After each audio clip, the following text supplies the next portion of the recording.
But that's a great question. I wish I could remember. Is like who put me onto these agents? I can't remember if they messaged me, but I know we got started talking. I started talking to a few agents on Facebook, Right, and that's man. so crazy Facebook, you should because be jumping when it comes to agents. Man, Facebook, Facebook, don't and sleep on still to this Facebook. day, Yeah, Facebook is don't sleep popping. on Facebook. Don't sleep Still on to this Facebook. day, you can get a lot of business done through Facebook. So shout out to Mark Zuckerberg. We on Instagram. He on Instagram. Hey, Mm-hmm. cut me a check, Mark. I'm trying to work with you, Matter what brother. up? Matter what You up? helped me get my first job, man. Shout out to Mark Matter what Zuckerberg, man, up? for real. For real. We got to talking back and forth on Facebook, and I had like probably three different people who like just sounded promising. I had some BS stuff too. Like I did, like you said, I definitely had the pay 900 and I'll take you on a circuit, a preseason circuit to this country, and if they like you, they'll pick you up. And they made that sound promising, but did the whole thing of like me paying, like Nine I was hundred. like, I paid like I'm broke, 15. bro. I'm about to say I'm broke. I'm coming out of college. I ain't got no money. No Like, bread, so I bro. ruled that out. So yeah, man, it just I had like three. I narrowed it down to like three agents I wanted to work with coming out of Savannah State, and then I was just trying to say like, hey, you give me a job, I'll sign. And I'm glad I had that mentality because I had no mentor on what I should do or what I should look for in a good agent or what's a good country to start my pro career in. Like, I really had no guidance, you know what I mean? Right. And so I'm just going off of instinct and good judgment. So luckily, I told all the agents to do that, and the best job one of the agents could get me was with a team in England in the British Basketball League, and they were called the Leicester Riders. You know what I mean? So, what first popped out of me was how they spelled it. It's like spelled Leicester. I'm like, bro, I'm really about to go to a different country because I'm like, why would they spell Leicester like that? It's Lester. They spelling it Leicester. Like, that's way too hard. That's way too crazy. So like that's when it really hit me. Like, damn, bro, I'm about to really play pro ball in a different country.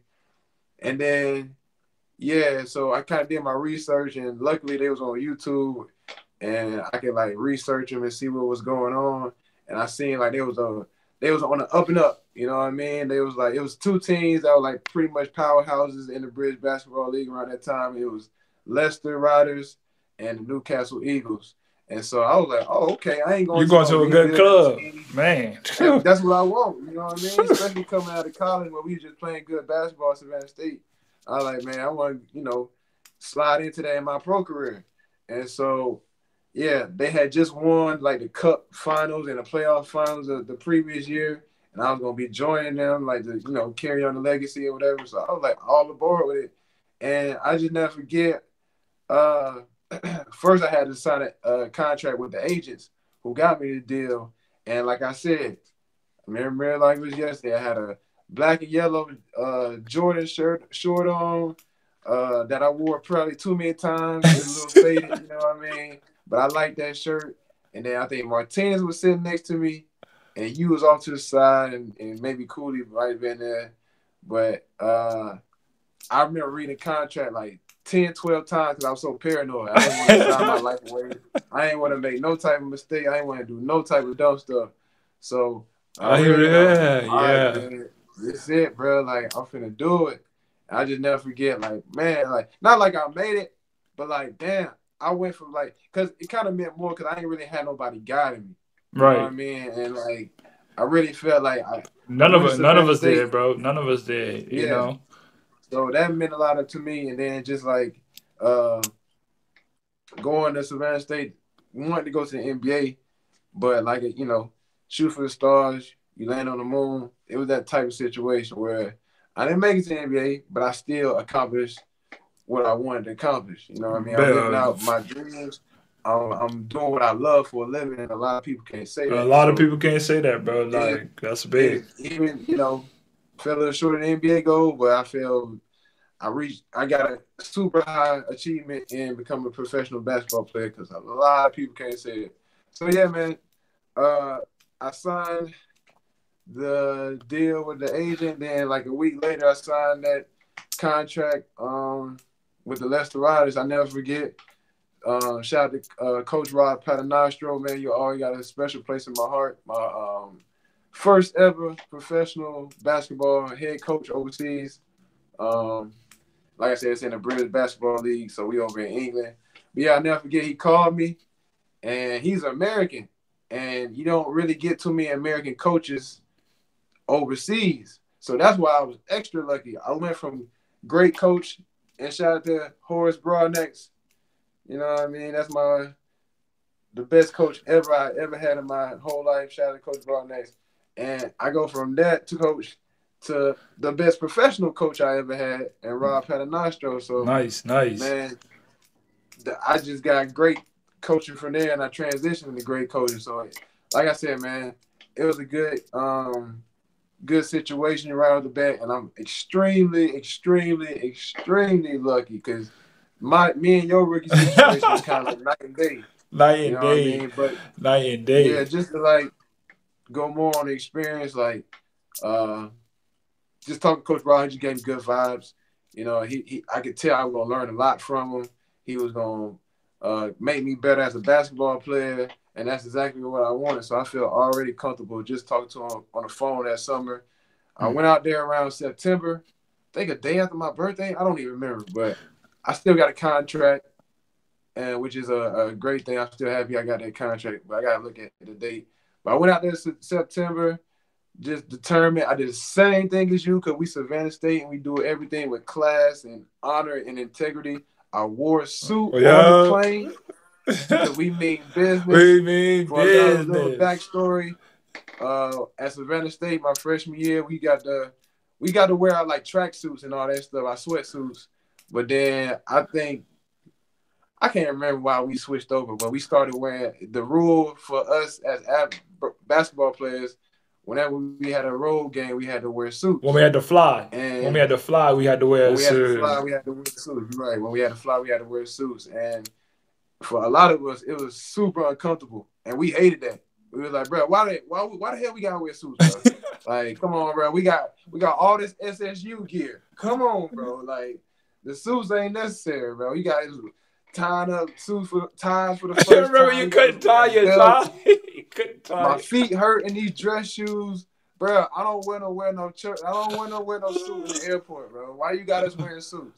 And then what's so crazy about it? While we had school, that happened around like our sophomore year, and he kept that rule in by the time we graduated. But because we done did it so many times, I'm comfortable wearing suits now. Yeah. I'm confident in wearing suits now. And as black men, you don't really see that, especially out and about. I love the suit. How, like, at first I thought it was a dumb idea, and then I caught on. So long story short, I did that going into, leaving from Atlanta, going over to England because, I wanted to honor Savannah State and just keep that high integrity going. And I never forget, I walked into practice. Bro, my teammates was like, they were shooting. They was like, towards the end of practice, they was getting shots up. Bro, you know how they do like the record start, like, bro, they see me walk in with a suit. They all look like, who this dude think he is, bro? This is a basketball job. This ain't no office job. You ain't at Wall Street, bro. Like, hey, shout out to Broadnecks, bro. He got us on a different mindset. Shout out to Broadnecks. But because you know why? Mm-hmm. A lot of my teammates who said they rock with me, they said they'll never, ever forget you came in a suit. They knew I was serious from day one. Mm-hmm. What man would come in a suit to a basketball job? Yep. People who want greatness. People who want to shine. People who hungry. You know what I'm saying? People who had to fight through a lot of adversity to be here. You know what I mean? So I already made a good first impression on my teammates the first day. And then, yeah, bro, I was just lucky, bro. I came to a good team where people knew how to play. I had a great coach. He had a great system. He made sure everybody shine. He made it easy for a player. Like, it's one thing to be a good player, but then when you got a good coach to make things easy for you, bro, it's just one of the best hooping feelings ever. And, yeah, we had an unselfish team. And To this day, this is my only championship. We won the cup final. You know what I mean? Early on, that happened like in January, and we ended up having just a solid season. And I just learned a lot from a lot of my teammates and especially the veterans. So, yeah, man, my rookie experience was great, and I wasn't trading the world for anything, and Same it here. came with a lot of ups and downs. But like you said, that's the purpose of this podcast to really educate the people because, you know, mine was pretty smooth. Uh, don't really have too many cons about it, but listening from your stories, it's like watch out because it can be a smooth process or it can be Oh man, like a very stressful and a situation where you didn't really think it was you're going to gonna get turn out to tested. be like that. You're gonna get Yeah. tested. The most I always feel like I got a strong belief that whatever it is that you truly want in this world, God's gonna test you on it. You're gonna get Mm-hmm. tested on it. And mine's just happened to be off the rip. And I always feel like, the more that you go through is just the more that you're destined to be great in. So as I look back on all those crazy situations in the beginning, and then I look at, well, you do got 7 championships, my dog. You are pretty much like you at this route that you going. You're looking on doing some very, very amazing, and already have. But it's just like the dog and the hunger and the just to keep going. Like not that cool. That's done. What's next? Shout out to Broad Next. Right. What's next? Because it's like I'm just so ready to just do more. 7 championships is Mm-hmm. cool. I want 20. I'm trying to get 20 championships. That's where my mindset is at. I'm on a different type of path. I'm on a different path, a different type of grind in life. Give me more. That's it. And That's like the all I'm crazy like. thing Give me about it, more. life gonna give you what you want. Yep. You know what I mean? Because like with your thoughts and emotions tied into it, it creates like a magnet. You know what I mean? It brings stuff to it. You be like, oh, I was just thinking that. It's funny how it's in my face Mm-hmm. right now. You know what I mean? So your thoughts are very powerful. And if you say you want to be a professional basketball player, then life gonna be like, all right, we gonna bring it your way, but you gonna have to sleep on 8 bunk beds. Uh, you ain't gonna get paid your first year. No. You gonna have to deal with some serious ups and downs. But we gonna make you a professional They basketball gonna make player. you a But you better not professional. quit. And then, cause like the thing about it though, once you learn and fail so much, that's when things get better. Yep. Cause that's when you know what not to do, who not to work with. And so like a lot of people try to avoid failure and just be successful right off the bat. But like I wish I did get made. Well, I don't want to say this, but had I got released my rookie year, it wouldn't have hurt so bad as when I got cut my 6th year in. You Right. know what I mean? And really stressed me out mentally because, like, really the thing about being released, the more you face those, the easier it gets because you realize it's just a business and you can realize you can always find another job somewhere. You know what I mean? And that's crazy that you say that because literally all that happened my first year. That was 2014. I'll never forget 2014. Literally 2015. I ended up winning an MVP and 2 back-to-back championships and led into a third. So literally 1 year was a complete turnaround. And if I would have gave that up, I would have never been on. Made history, won a championship, won an MVP, won another championship, got another job, broke records, won another championship. Like if I would have gave up, that would have never happened. That would have never, and it happened literally the next. Like you never know when it's coming. You just gotta just hold on, bro. I promise you, it's gonna come. It's gonna come. Mm-hmm. Those are the things Yeah. that just keep me even till this day. When things get rough, just like, hey, bro, remember we've been through a lot worse than this. And guess what happened? And my sister said that she was like, no matter what, every time you go through something, you always end up back on top. That's one thing about you. Right. You're gonna end up back on top every single Right. time. I was like, you know what? You're right. So that's all like, man. Sky's the Yeah. limit. Shoot, sky's the limit.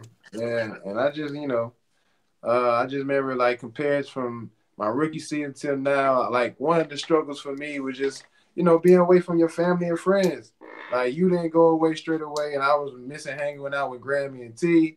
We had a lit at Savannah State Club 1031. 1031. Boy, used to be 1031. movies in that thing, boy. 1031. And 1031. 1031, and like, I go overseas. It's not like that. Ain't no 1031. My boy, we adults now. We ain't gonna party and just do stupid stuff every night no more. You know what I mean? So I'm missing that. Of course, I'm missing my mom, my family. Like it's different. Like not just being able to go in the room and be like, "What up, ma? Right. How you doing? Like what's going on?"